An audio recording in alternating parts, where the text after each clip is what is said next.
Everyone, इस video में आज हम पढ़ेंगे क्लोथिंग हिस्ट्री का एक next concept, the name as response for Gandhi ji's call for wearing khadi.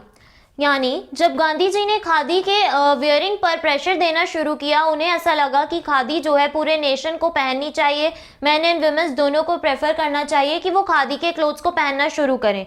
तो जब गांधी जी ने इस चीज़ पर एफर्ट्स करने स्टार्ट किए, प्रेशराइज किया लोगों को, तो लोगों के क्या रिस्पॉन्सेज गांधी जी को रिसीव हुए वो हम यहाँ पर डिस्कस करेंगे। अब गांधी जी का ये ड्रीम था कि उनका जो पूरा नेशन है वो खादी के क्लोथ्स को वेयर करे, क्योंकि खादी को वो क्या मानते थे, सिंबल मानते थे पूरे नेशन की यूनिटी का। और उनका ऐसा मानना था कि जब हर एक कास्ट का पर्सन, पूरा नेशन यानी इंडिया के हर एक पर्सन क्या करेगा, जब खादी के क्लोथ्स पहनना प्रेफर करेगा, तो जितने भी रिलीजियस बेसिस पर डिफरेंस बनाए गए हैं, कास्ट डिफरेंसेस हैं जो, वो खत्म हो जाएंगे और सभी जो है इक्वल बेस पर आ जाएंगे, हर एक पर्सन को इक्वालिटी मिल जाएगी। तो उनका ये मेन ड्रीम था कि जो होल नेशन है वो खादी के क्लोथ्स पहने।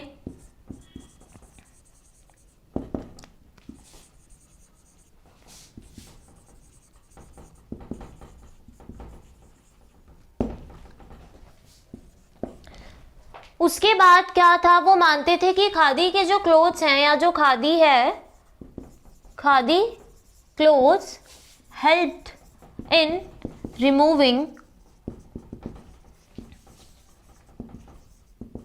Religious and caste differences.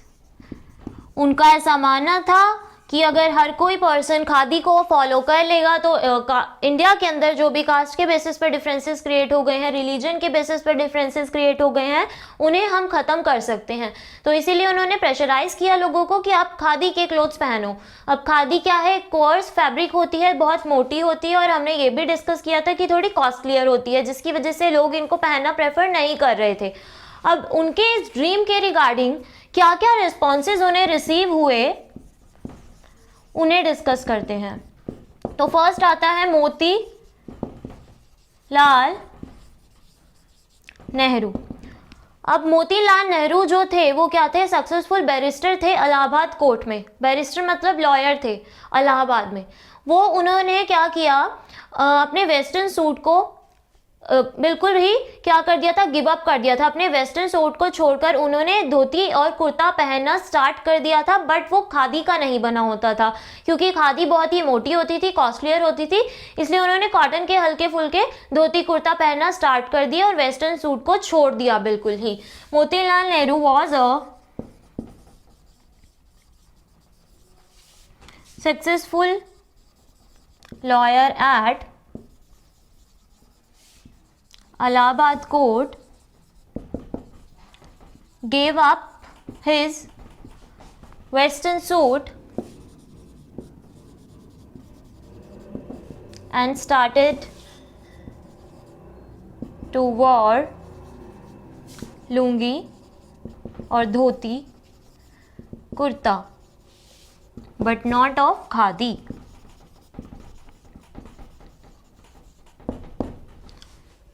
तो एक तो अपोजिशन यहाँ से आ गई कि मोतीलाल नेहरू जी ने धोती कुर्ता तो पहना, वेस्टर्न सूट तो उन्होंने छोड़ दिया, गिव अप कर दिया, लेकिन उन्होंने खादी का नहीं पहना। दूसरी बात ये आती है कि कुछ सोसाइटी में ऐसे भी नेशनलिस्ट थे, ऐसे भी एक्टिविस्ट थे जो कास्ट नॉर्म्स को मानते ही नहीं थे, उनसे बिल्कुल परे थे, जिसका बेस्ट एग्जाम्पल है डॉक्टर बाबा साहेब अम्बेडकर। वो क्या करते थे, किसी भी तरह के कास्ट नॉर्म्स को फॉलो नहीं करते थे, तो उन्होंने अभी भी प्रेफर किया कि वो तो वेस्टर्न सूट ही पहनेंगे। तो इस तरह से गांधी जी के ड्रीम को इस तरह से भी उनको फुलफिलमेंट नहीं मिली, गांधी जी का ड्रीम पूरा नहीं हो पाया, क्योंकि जो कुछ लोग थे like doctor Baba Saheb Ambedkar,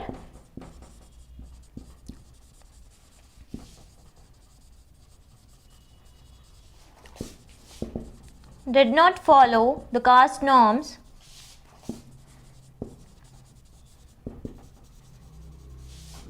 and wore western suits। उसके अलावा द थर्ड पॉइंट इज, अगर हम दलित्स की बात करें तो वो क्या करते थे, 3 पीस सूट पहनते थे, शूज पहनते थे और पब्लिकली ओकेजन्स पर सॉक्स पहनते थे। अब उनके लिए इस तरह के क्लोथ्स को वेयर करना उनकी सेल्फ रिस्पेक्ट की बात थी। तो उनका ऐसा मानना था कि अगर वो अपने इस वेस्टर्न स्टाइल को गिव अप करते हैं तो उनकी सेल्फ रिस्पेक्ट पे एंडेंजर्ड सिचुएशन क्रिएट हो सकती है। उन्हें ऐसा लगेगा कि उनकी सेल्फ रिस्पेक्ट को खत्म किया गया है एक तरह से। तो इसीलिए दलित जो कैटेगरी के पर्सन्स थे उन्होंने भी इस तरह के किसी भी सजेशन को फॉलो नहीं किया। जो बेसिकली गांधी जी का सजेशन था कि आप खादी के क्लोथ्स पहनो, उन्होंने उसे नहीं माना, क्योंकि वेस्टर्न सूट्स पहनना उनके लिए ऐसा था कि वो उनकी सेल्फ रिस्पेक्ट के अगेंस्ट है अगर वो खादी के क्लोथ्स पहनेंगे तो जो दलित्स थे वो क्या करते थे, 3 पीस सूट पहनते थे विद शूज एंड सॉक्स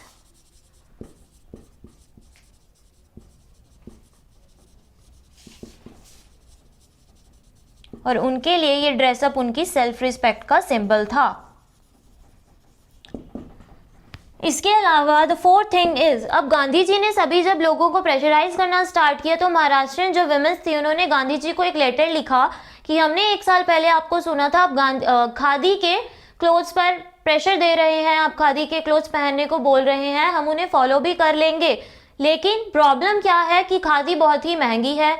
उनके हस्बैंड बोलते हैं कि हम पुअर फैमिली से बिलोंग करते हैं, हम खादी क्लोथ्स को पहनना अफोर्ड नहीं कर सकते। और महाराष्ट्रियन कल्चर से रिलेटेड होने की वजह से उनकी जो साड़ी है उसका साइज जो है वो 9 यार्ड्स लॉन्ग होता है और उनके एल्डर्स उन्हें परमिशन नहीं देंगे कि वो 9 यार्ड्स की साड़ी को छोड़कर 6 यार्ड साड़ी को पहने। तो इस तरह से कुछ प्रॉब्लम्स जो है फेस करनी पड़ी थी रिगार्डिंग द गांधी जीज ड्रीम। तो महाराष्ट्रियन वुमेन्स ने बोला कि हम इसे पहनना प्रेफर नहीं कर सकते हैं, हमारे बजट से बाहर है और हमारे एल्डर हमें ऐसे बिल्कुल परमिशन नहीं देंगे कि आप 9 यार्ड साड़ी को छोड़कर 6 यार्ड साड़ी पहनो। तो इस तरह से कुछ 4 तरह के रिप्लाईज हमने यहाँ पर डिस्कस किए। The first is Motilal Nehru, the second is regarding the Dr. Baba Saheb Ambedkar, third is Dalits and the fourth is Maharashtrian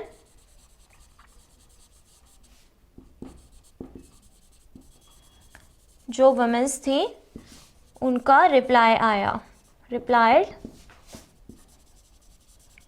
khadi बहुत ज़्यादा कॉस्टलियर है, वो पुअर फैमिली से बिलोंग करते हैं और उनके जो एल्डर्स हैं वो अलाउ नहीं करेंगे। तो इस तरह से गांधी जी को क्या मिले, 4 तरह के रिप्लाई हमने यहाँ पर डिस्कस किए। उनके खादी के ड्रीम से रिलेटेड उन्हें ऐसे ऐसे रिप्लाई सुनने को मिले जिसकी वजह से उनका जो सपना था कि होल नेशन खादी के क्लोथ्स पहने वो इतना सक्सेसफुल नहीं हो पाया। Now we are going to discuss about the Gandhi cap.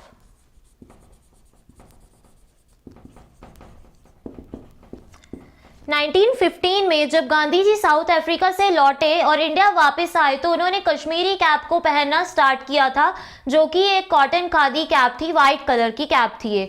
तो जब वो साउथ अफ्रीका से इंडिया लौटे तो उन्होंने कश्मीरी कैप को पहनना प्रेफर किया। 2 साल तक उन्होंने क्या किया, 2-3 साल तक इसी कैप को पहनना प्रेफर किया, वो रेगुलर इस कैप को पहनते रहे। लेकिन 1919 में उन्होंने इस कैप को गिव अप कर दिया, उन्होंने इस कैप को पहनना छोड़ दिया। लेकिन उसके बाद क्या था, उनकी इस प्रैक्टिस को, कैप के रिगार्डिंग इतनी लॉयलिटी को देखते हुए लोगों ने भी क्या किया, उस कैप को अपना पार्ट बना लिया और वो नेशनलिस्ट मूवमेंट का क्या हुआ, सिंबल बन गई, एक पार्ट बन गई।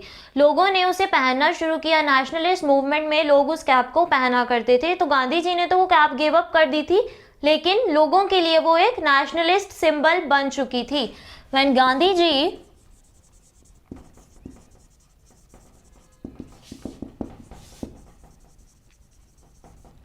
returned to India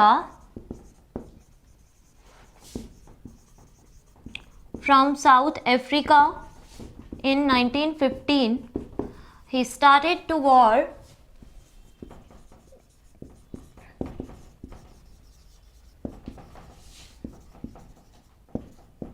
Kashmiri cap made of white cotton khadi.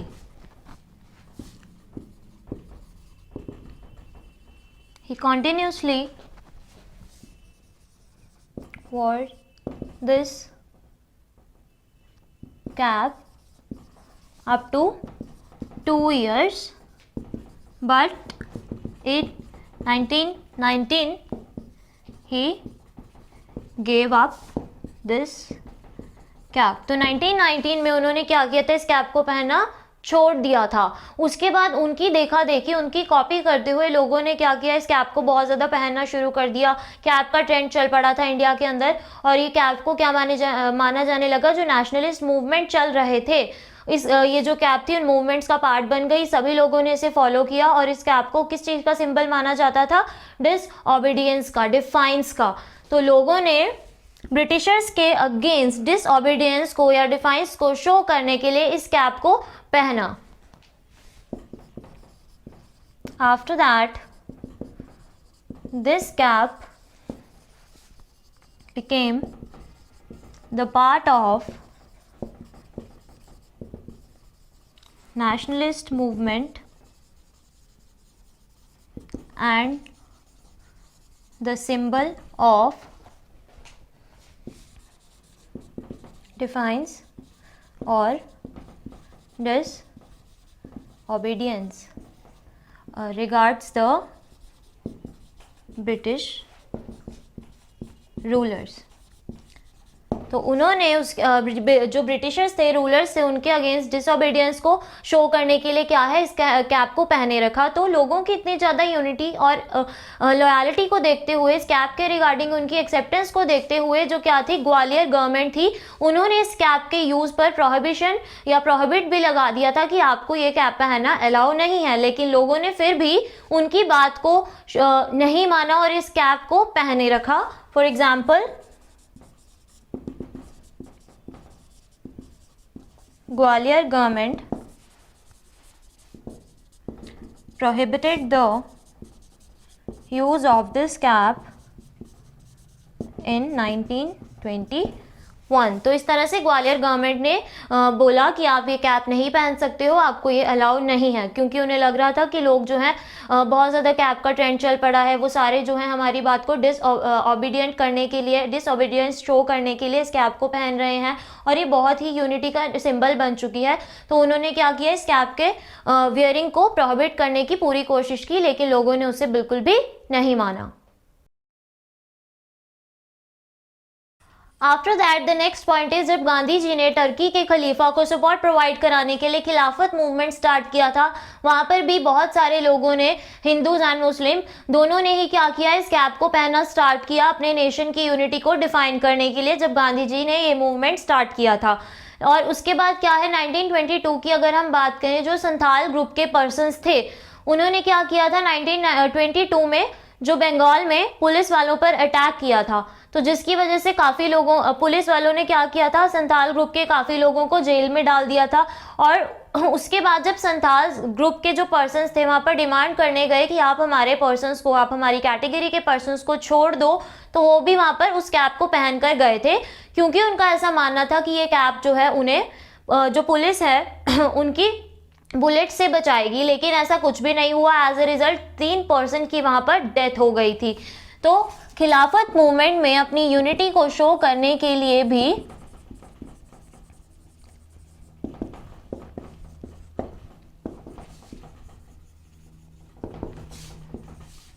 to show the unity, people wore that cap।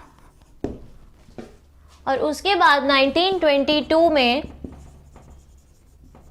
Santhals who were attacked on police demanded to leave their person, जो majorly जेलों में थे, prisoners, उन्होंने demand की कि आप हमारी category के पर्सन्स को छोड़ दो। और वहाँ पर भी वो उस कैप को पहन कर गए जो संथाल ग्रुप के पर्सन्स थे, क्योंकि उनका मानना था कि ये जो कैप है उन्हें बुलेट से, पुलिस की बुलेट से प्रोटेक्ट करेगी। जो कैप है उन्हें प्रोटेक्ट करेगी from the bullets of police. But ऐसा कुछ नहीं हुआ। ये जो कैप थी सिर्फ एक खादी की, कॉटन क्लॉथ की कैप थी, तो वो बुलेट को कैसे रोक लेती। तो एज ए रिजल्ट क्या हुआ, जो 3 पर्सन थे उनकी डेथ हो गई थी। पुलिस ने क्या किया, जो बाकी लोग जितने भी इस कैप को पहनना नहीं छोड़ रहे थे उनको पुलिस ने बहुत मारा और बहुत ज़्यादा पर्सन्स जो हैं अरेस्ट कर लिए गए। So large number of people और persons who wore this cap were arrested and beaten by the police. तो ब्रिटिशर्स की इतनी ज़्यादा क्रुएलिटी को देखते हुए जैसे जैसे ये मूवमेंट इंक्रीज होने लगे, इनका लेवल अप होने लगा, फर्स्ट वर्ल्ड वॉर के आते आते ये जो गांधी कैप थी इसकी जगह पर एक टर्किश कैप आ गई जिसे फेज के नाम से जाना जाने लगा। तो ये जो फेज थी वो एंटी कॉलोनिज्म इसकी सिंबल बन गई कि हमें अब एंटी कॉलोनिज्म को शो करना है, हम अब ब्रिटिशर्स को और ज़्यादा इंडिया के अंदर नहीं देख सकते हैं। तो इस चीज़ को शो करने के लिए टर्किश कैप फेज को अडॉप्ट किया गया। इसके बाद फेज और टर्किश कैप फॉलो की गई to show the unity regards anti-colonialism in India, mostly by the Hindus and Muslims.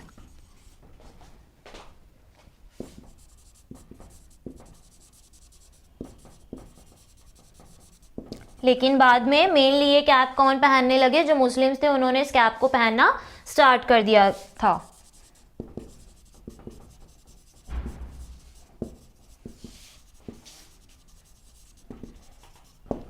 तो इस तरह से गांधी जी की जो कैप थी उसके रिगार्डिंग इतने प्रोटेस्ट हुए, लोगों ने बहुत ज़्यादा अपनी डिसोबीडियंस को रिगार्डिंग द ब्रिटिश रूलर्स को डिसोबीडियंस जो है शो करने के लिए क्या किया, इस कैप को पहना। और जो लोग इन कैप को पहनते थे उन्हें बहुत ज़्यादा डिफ़िकल्टीज फेस करनी पड़ी, लाइक उन्हें अरेस्ट कर लिया गया, बहुत ज़्यादा मारा गया, कई लोगों की डेथ भी हो गई। तो ये कैप के रिगार्डिंग इतनी ज़्यादा प्रोटेस्ट हमें सोसाइटी में देखने के लिए मिले थे हमारी हिस्ट्री में।